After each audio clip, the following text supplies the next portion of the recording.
After the Ottoman capture of Constantinople in 1453, the impact was that the Silk Road trade crashed as the Ottoman Empire essentially started a monopoly for trade.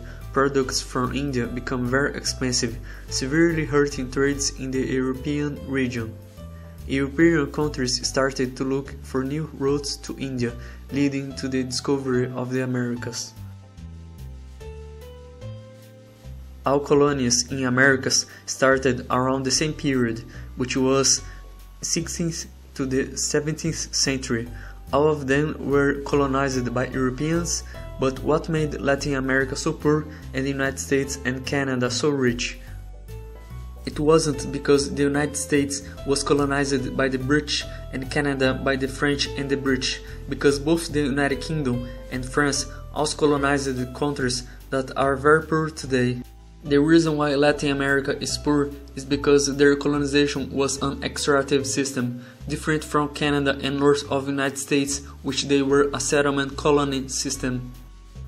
An extractive colony economy is based on the exploitation of local people to have easily access of cheap labor. This is what happened in most of Spanish American colonies, where the native population was abundant, which they used the natives, men, women and children, to work to extract mineral resources, and in the Portuguese colony, Brazil, they imported slaves from Africa to work in the sugar, tobacco and cotton plantations, which was highly demanded in Europe, mainly because the natives in that region wasn't easy to capture like it was in the Spanish America.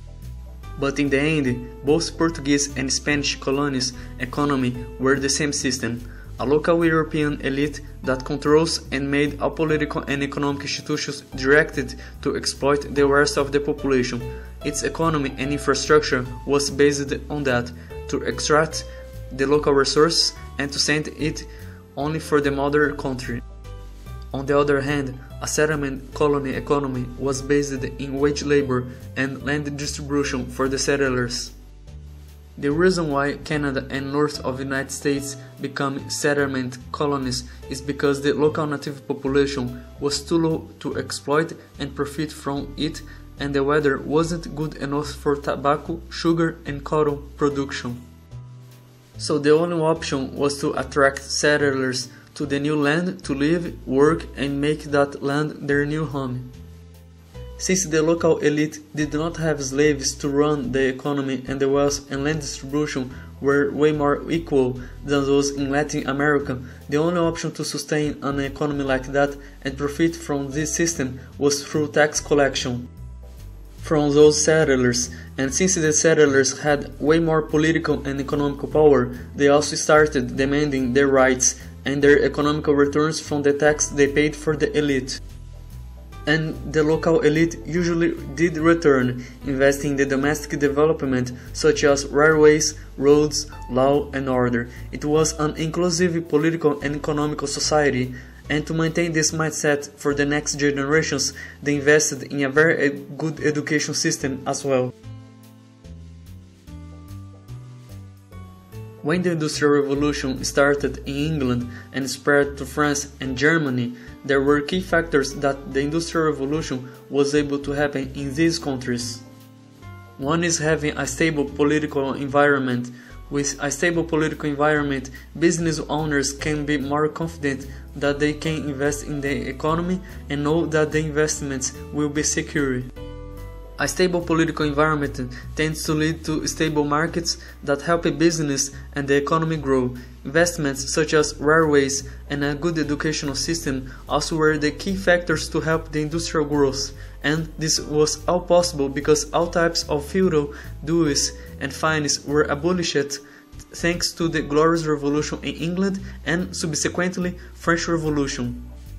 Different from Eastern Europe, which serfdom was still a reality, and the Eastern lords had no interest to invest in industry because industry leads to the concentration of the agricultural population in urban areas to work in factories, which means they feared that their feudalism system may be weakened, so they directly opposed industrial growth.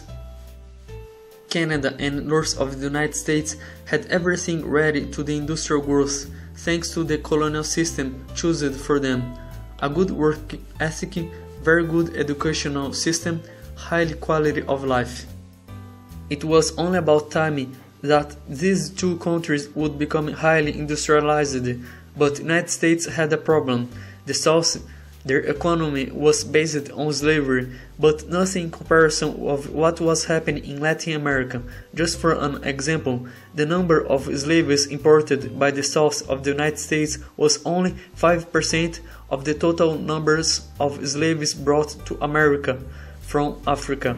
In comparison, Brazil, for example, imported a total of 40% of the total numbers of slaves brought to Americas. After the end of the United States Civil War, they abolished all slavery, and with time the black population was gaining the same political and economic rights of all Americans, being easily integrated in the United States.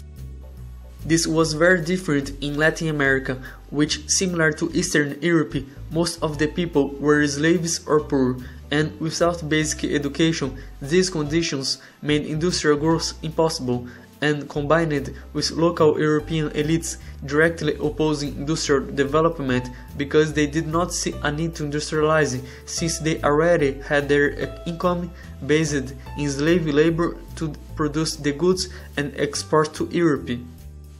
The Empire of Brazil, for example, even after getting its independence from Portugal in 1822, they only abolished slavery in 1888.